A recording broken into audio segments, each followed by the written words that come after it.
Motivational stories. खुद से प्यार करो। आपकी लाइफ की क्या वैल्यू है? जीवन में सफल ऐसे बने। खुद से प्यार करो।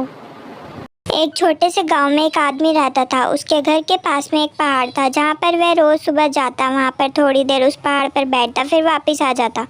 तो रोज़ की तरह वह सुबह सुबह जा रहा था। पीछे से उसका छोटा सा बेटा आया। उसने आकर के उसका हाथ पकड़ लिया और कहा कि आज मैं भी आपके साथ चलूँगा। उसने पहले तो उसको थोड़ा सा समझाया और मना किया। कहा कि जो रास्ता है वह तो बहुत ही छोटा है और चढ़ाई बहुत ज़्यादा है, तो तू मेरे साथ नहीं चल पाओगे। लेकिन फिर जब उस बेटे ने ज़िद करी तो पिता मान गया। वह दोनों पहाड़ पर चढ़ने लगे। पिता ने बेटे का हाथ कस कर पकड़ा हुआ था। लेफ्ट साइड में पहाड़ थी और राइट साइड में खाई थी और रास्ता बहुत ही छोटा था।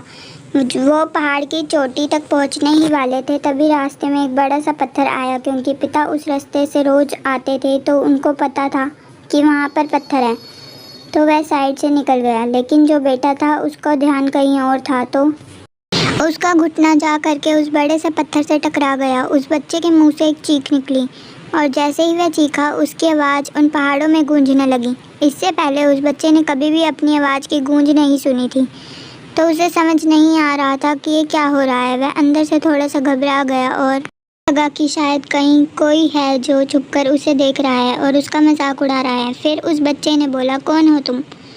तो जब उस बच्चे ने उस गूंज को सुना तो उसे गुस्सा आ गया। उसे लगा कि कौन है ये जो मेरा मजाक उड़ाए चला जा रहा है। फिर उसने गुस्से से कहा कि मैं तुम्हें छोड़ूंगा नहीं। और फिर जैसे ही उसने उस गूंज को सुना वह घबरा गया। उसके पिता समझ गए थे कि ये क्या हो रहा है। उसने अपने पिता का हाथ कस के पकड़ लिया और उनसे पूछा कि कौन है ये जो मुझे इतना तंग कर रहा है?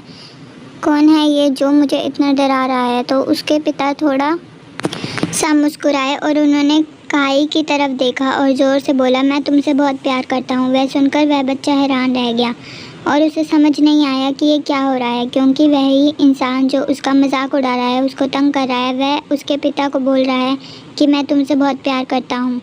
तो उसके पिता अपने बेटे को देखने लगे और वो समझ गए कि उसके मन में क्या चल रहा है। और फिर दोबारा उन्होंने बोला, तुम बहुत अच्छे हो। और ये सुनकर उनका बेटा थोड़ा सा मुस्कुराया और पूछा अपने पिता से कि यह क्या हो रहा है। फिर उसके पिता ने अपने बेटे को समझाया, ये जो आवाज़ तुम सुन रहे हो ना, ये किसी और की नहीं है, ये तुम्हारी ही आवाज़ है जो कि पहाड़ों में गूंज रही है और तुम्हें अपनी ही आवाज़ सुनाई दे रही है। जैसा तुम बोलते हो ठीक वैसा ही तुम्हें सुनाई देता है। अगर तुम गुस्से से कुछ कहोगे तो पलट करके जो आवाज़ आएगी उसमें भी गुस्सा होगा, लेकिन अगर तुम कुछ अच्छा कहोगे तो वो आवाज़ भी अच्छी होगी। बिल्कुल इसी तरह से हमारी ज़िंदगी में भी होता है। जैसे तुम अपने मन में इस ज़िंदगी के बारे में सोचते हो, वह ज़िंदगी तुम्हारे लिए बिल्कुल वैसी ही हो जाती है। अगर तुम मन ही मन अपने आप में ये बोलते रहोगे कि मेरी ज़िंदगी तो बुरी है, तो तुम्हारी ज़िंदगी सच में बुरी हो जाएगी। ज़िंदगी से प्यार करोगे तो तुम्हारी ज़िंदगी भी तुमसे प्यार करेगी। ये बात उस बच्चे के दिमाग में घर कर गई और फिर वे दोनों पहाड़ की चोटी पर गए। लेकिन बच्चे के दिमाग में वही बात घूम रही थी और फिर वह बच्चा खिलखिलाकर हंसा और उसने अपने दोनों हाथ खोले और अपनी पूरी ताकत से बोला, मैं तुमसे बहुत प्यार करता हूँ।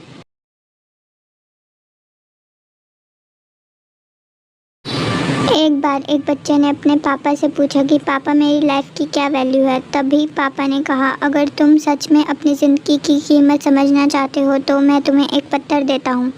एक पत्थर को लेकर मार्केट में चले जाना और अगर कोई इसका प्राइस पूछे तो कुछ मत कहना, बस अपनी 2 उंगली खड़ी कर देना।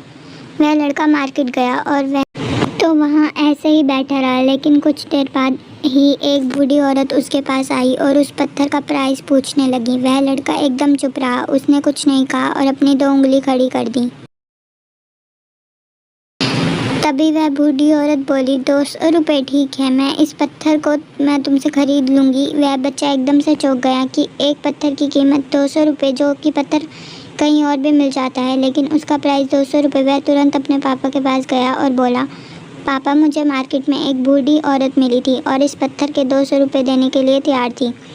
पापा ने कहा, इस बार तुम इस पत्थर को म्यूज़ियम में लेकर जाना और अगर कोई इसका प्राइस पूछे तो कुछ मत कहना, बस 2 उंगली खड़ी कर देना। वह लड़का म्यूज़ियम में गया और वहाँ पर एक आदमी की नज़र उसके हाथ में रखे पत्थर पर पड़ी और तभी उसने उस पत्थर का प्राइस पूछा। वह बच्चा एकदम चुप रहा और उसने अपनी 2 उंगली खड़ी कर दी। तब वह आदमी बोला, 20,000 रुपये ठीक है, मैं तुम्हें इस पत्थर के 20,000 रुपये देने के लिए तैयार।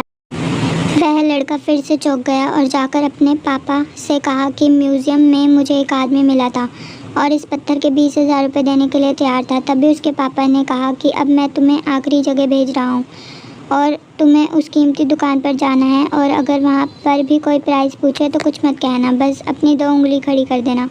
वह लड़का जल्दी से कीमती पत्थरों की दुकान पर गया। उसने देखा कि एक बूढ़ा आदमी जो कि काउंटर के पीछे खड़ा था, उसी बूढ़े इंसान की नज़र उस पत्थर पर पड़ी। वह एकदम से चौंक गया। वह काउंटर से बाहर निकला और तुरंत उस बच्चे के हाथ से उस पत्थर को छीन लिया और बोला, ओह माय गॉड, इस पत्थर की तलाश में मैंने अपनी पूरी ज़िंदगी गुजार दी। कहाँ से मिला ये पत्थर? ये क्या प्राइस है इसका? कितना लोगे तुम इस पत्थर के? वह बच्चा तब भी चुप रहा और अपनी 2 उंगली खड़ी कर दी। तभी वह बूढ़ा आदमी बोला, कितने? 2 लाख रुपए? ठीक है, मैं इसके लिए तुम्हें 2 लाख रुपए देने के लिए तैयार हूँ, प्लीज़ तुम मुझे पत्थर दे दो। उस लड़के को अपनी आंखों पर विश्वास नहीं हो रहा था। वह जल्दी से अपने पापा के पास पहुँचा और बोला, पापा, एक बूढ़ा। क्या अब तुम्हें समझ आई अपनी लाइफ की वैल्यू? आपकी लाइफ की वैल्यू इस बात पर डिपेंड करती है कि आप अपने आप को कहाँ रखते हैं। ये आपको डिसाइड करना है कि आपको 200 रुपये का पत्थर बनना है या फिर 2 लाख का। ज़िंदगी में कई सारे ऐसे लोग होते हैं जो आपसे बहुत प्यार करते हैं, उनके लिए आप सब कुछ हैं, और कुछ लोग ऐसे भी होते हैं जो आपको एक वस्तु के रूप में उपयोग करके उनके लिए आप कुछ भी नहीं हो। यह आपके ऊपर डिपेंड करता है कि आपकी वैल्यू आपकी लाइफ में क्या होगी।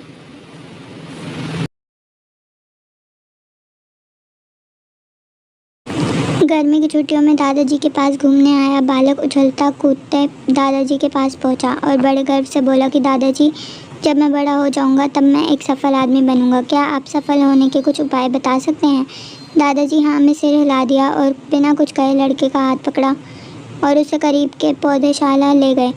वहाँ जाकर दादाजी ने 2 छोटे छोटे पौधे खरीदे और घर वापस आ गए। वापस आकर उन्होंने एक पौधा घर के बाहर लगा दिया और दूसरा पौधा गमले में लगाकर घर के अंदर रख दिया।